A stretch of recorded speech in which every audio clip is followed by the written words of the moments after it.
Շնորհակալ եմ, որ եկաք տաղավարայս եթերին, մի քանի թեմաների հետ Բարև ձեզ։ կներկայացնեք այսօր ձայնային հաղորդագրություն տարածվեց Ռուբեն Վարդանյանից, ով ըստ էության խոշտանգվելով գերության մեջ գտնվելով հանդերձ, լավ իմանալով, որ շարունակական խոշտանգումները լինելու են, բայց հայտարարում է, որ ողբերգությունը, եթե մենք չենք գիտակցում, որ այստեղ ոչ թե մի քանի տասնյակ հայի դատավարություն է, այլ մի ամբողջ պետության, մինչև անգամ իրեն մեղադրում են 87 թվականից սկսած բոլոր, այսպես ասենք, ըստ ադրբեջանցիների մեղքերում։ Ես կխնդրեմ ձեր գնահատականը տակ, սարսափելի են կադրերը, սարսափելի են այն տվյալները, թե ինչ խոշտանգման տեսակների են ենթարկվում մեր հայրենակիցները, բոլորը, Բակի Սահակյան, Արկադի Ղուկասյան, Վարդանյան, բոլորը։ Այո, համաձայն եմ, յուրաքանչյուրս պետք է գիտակցենք, որ Բաքվի բանտում ոչ թե դատում են մի խումբ մարդկանց, այլ դատում են մեր լինելիության իրավունքը։ Ունենք իրավունք լինել որպես ազգ, որպես պետություն, թե ոչ։ Եվ Ռուբեն Վարդանյանը գտնվելով Բաքվի բանտում, գտնվելով գերության մեջ, հայրենասիրության, մարդասիրության, հայ լինելու եւ չհուսալքվելու, պայքարելու դասեր է տալիս մեզ, եւ շատ ցավալի է արձանագրել, որ նույնիսկ այս վիճակում Բաքվի բանտում գտնվելով մահվան խոշտանգումների սպառնալիքների տակ այս մարդիկ Ռուբեն Վարդանյանը, Բակո Սահակյանը, Լևոն Մնացականյանը, Դավիթ Մանուկյանը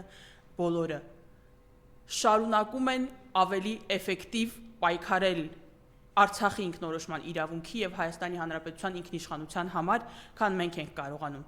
Էլ չասեմ, որ նրանք պայքարում են Հայաստանի Հանրապետության ինքնիշխանության համար, իսկ ինքնիշխանության դահիճները, որոնք այսօր իշխանության են, օրեցօր ել ավելի են վտանգում մեր լինելիությունը։ Եվ մարդիկ, ում սահմանադրական պարտքն է պաշտպանել այդ մարդկանց, պաշտպանել Արցախը, պաշտպանել Հայաստանի Հանրապետության տարածքային ամբողջականությունը, ամեն օր նոր մեղավորներ են գտնում եւ սովորաբար այդ մեղավորները իրենց զոհերն են, իրենց սարքած ստեղծած իրավիճակների զոհերն են։ Արցախը հանձնեցին եւ չկատարեցին իրենց սահմանադրական պարտքը Արցախի անվտանգության երաշխավորի եւ 9 ամիս բլոկադայից սովիտ ենթարկված, սպառնալիքների ենթարկված Արցախը պայքարեց եւ միայնակ մնալով ստիպված եղավ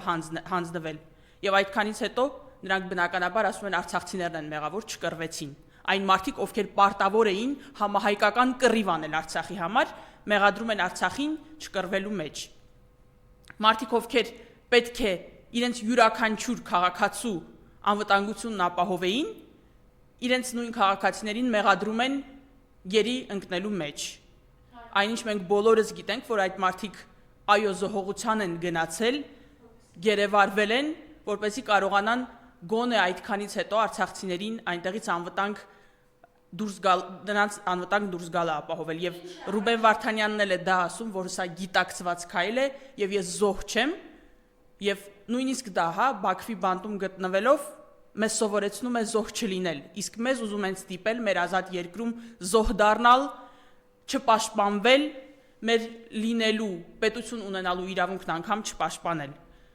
Ինչ է ասում ասել այդ երբ Անդրանիկ Քոչարյանը, երբ ասում է, այս մարդիկ այո պետք է գերության մեջ չհայտնվում էին, վտանգ Հայաստանի Հանրապետությանը։ Իրենց հերթական մանիպուլյացիան, ստորությունը, կեղծիքը, նույնիսկ ավելին չեմ էլ ուզում մեկնաբանել։ Հայաստանի Հանրապետության տարածքային ամբողջականությունը կորցվել է եւ նրանք կեղտոտ ստեր են ասում, թե այդ սարի վրա տարին 6 ամիս ոչ թե սուտ, այլ նույնիսկ չգիտեմ, շատ պրիմիտիվ մանիպուլյացիաներ, որոնք ցավոք սրտի աշխատում են։ Այդ սարերի վրա տարին 6 ամիս ձյուն է, մեր ինչներին է պետք այդտեղ դիրքեր ունենալ, Սև լճի 30%-ի համար պատերազմ չենք սկսելու, ջերմուկի դիրքերը չենք կարող հետ բերել, եթե կարող եք, դուք գնացեք հետ բերեք, այդ դեպքում ինչի համար եք դուք Հայաստանի Հանրապետության իշխանություն եք ընդհանրապես, դուք ավելի նման եք Ադրբեջանի եւ Թուրքիայի կողմից նշանակված ինսպեկտորների։ Երբ որ մենք անկախություն չենք ունեցել, կորցրել ենք անկախությունը, կհիշեք, որ Թուրքիայի կողմից ինսպեկտորներ են նշանակվել, որոնք շատ խիստ, շատ դաժան հարկահանություն են ապահովել եւ ճնշել են ազգային պայքարի օջախները։ Ամբողջությամբ նույն գործառույթները այս պահին իրականացնում է դե ֆակտո իշխանությունը։ Եվ այլ որևէ գործառույթ չենք տեսնում եւ տեսնում ենք ատելության քարոզ, իրար նկատմամբ, բաժանիր, որ տիրես սկզբունքով իրար նկատմամբ հրահրվող տարբեր խնդիրներ, կռիվներ, ատելություն, տեսնում ենք ինչպես են ամեն ինչ անում, որ տուն ու տեղ կորցրած, հայրենիք կորցրած արցախցիները հիմա էլ թողնեն եւ հեռանան Հայաստանի Հանրապետությունից եւ որևէ խնդրի լուծման չեն մեզ մոտեցնում, այլ մեզ անընդհատ մոտեցնում են մեր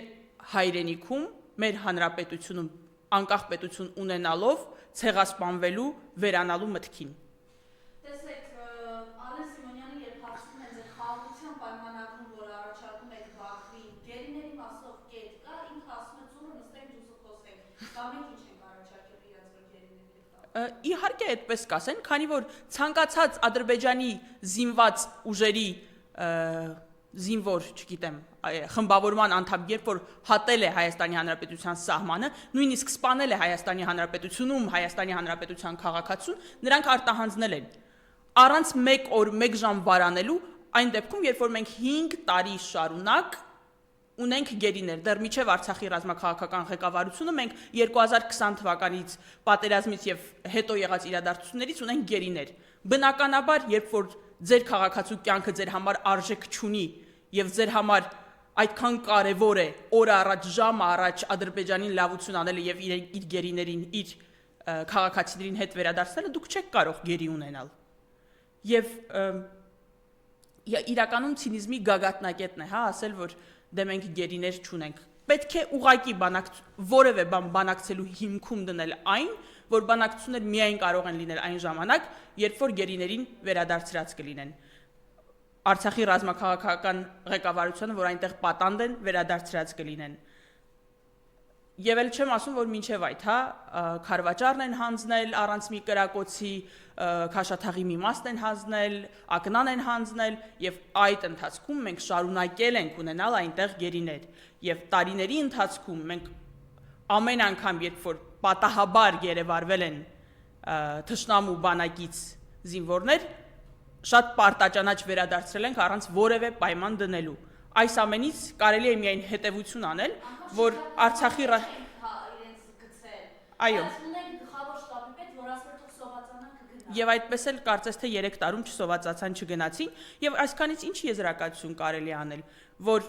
հայ գերիների Արցախի ռազմաքաղաքական ղեկավարության Բաքվի բանտում գտնվելը ձեռնտու է ոչ միայն թշնամական պետության ղեկավարին, այլ նաև մեր դե ֆակտո իշխանություններին։ Երբ Բաքվից այսպիսի կադրեր են գալիս, խոշտանգումները, արդեն ակնհայտ երևացող Բաքո Սահակյանի քաշած ատամները, Ռուբեն Վարդանյանի դեմքի վնասվածքները, ես չգիտեմ, սարսափել է պատկերացնել մարմնի վրա ինչ հետքեր կան, Լեոն Մնացականյանի, Դավիթ Բաբայանի, Դավիթ Իշխանյան, Դավիթ Մանուկյան, բոլորի Արտակ Զեյնալյանը հայտարարում է, որ Բաքվում բարելավել են գերիների պահման պայմանները։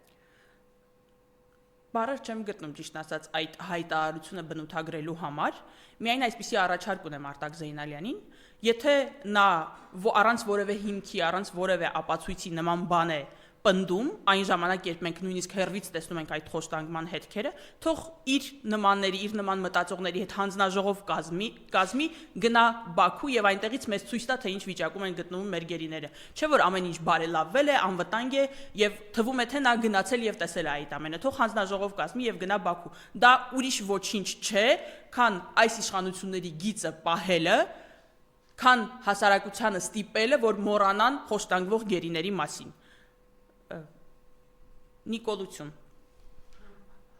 Ավել ոչինչ չեմ կարող ասել, հա, այդ դրվագի մասին։ Բոլոր ճանապարհները Հայաստանի բաց են Ադրբեջանի մարդատար եւ բեռնատար մեքենաների համար, գրում է Նիկոլ Փաշինյանը։ Ես սրանց զուգահեռ Ալիևը շտապում է Անկարա, որտեղից գալիս է հայտարարություն, որ Նախիջևանն իրենց պատմական հողն է, որը գրավել են հայերը։ Էրդողանը հայտարարում է արևմտյան Զանգեզուրի մասին, դա բնականաբար Սյունիքն է իրենց համար, խնդրեմ։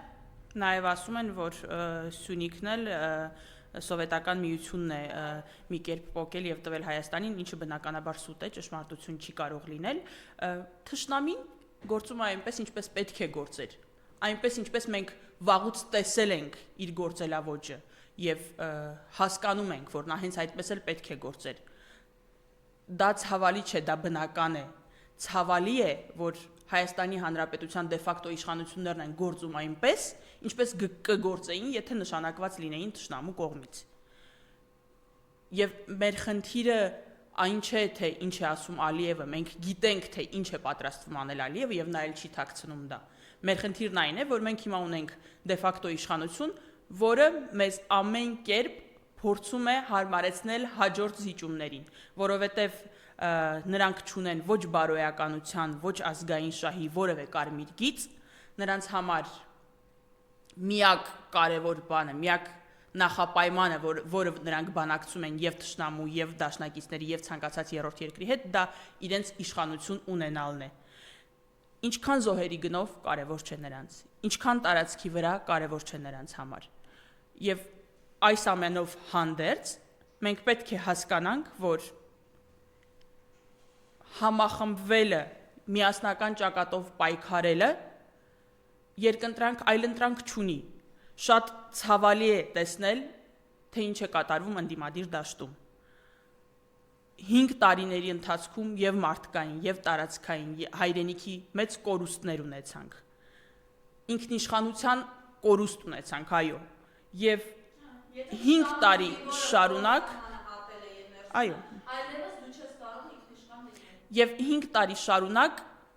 ընդդիմադիր երկու մեծ թև քննարկում են, թե ով է բերել Նիկոլին։ Այնինչ վաղուց ժամանակներ հասկանալու, թե ով եւ ինչպես է տանելու Նիկոլին։ Եթե այդքան կարևոր է ընդդիմադիր դաշտի համար այդ հարցը, ես խնդրում եմ, հորդորում եմ այդ քննարկումը շարունակել, երբ արդեն պարզ կլինի, թե ով է տարել Նիկոլին։ Այդպիսի քննարկումները գուցե իմաստ կամ տեղին կլինեին, իմաստ կունենային եւ տեղին կլինեին, եթե Արցախում լինեին, արդեն Արցախը ազատագրված լիներ, մեր գերիները վերադարձված լինեն։ Այս պահին 5 տարի մսխել, հայրենիք կորցնել ու շարունակել այդ ամենը քննարկելն անընդունելի է, կներեք։ Եվ մենք գուցե եւս 5 տարի չունենանք Հայաստանը այս վիճակից հանելու համար։ Եվ չզարմանաք եւ չվիրավորվեք, որ տեսնելով ազգային մարդը, ազգային քաղաքասարակությունը, տեսնելով, թե ինչով եք շարունակում զբաղված լինել, որոշի, որ առանց ձեզ պետք է որոշել, ով է տանելու Նիկոլին հարցը։ Եվ այդ ժամանակ գուցե չունենանք այդ ժամանակը, գուցե չունենանք այդ հնարավորությունը, այդ ուժը դա անելու։ Եվ կորցնենք նաև Հայաստանի Հանրապետությունը եւ արդեն չգիտեմ մի որևէ այլ փախստականի ճամփարում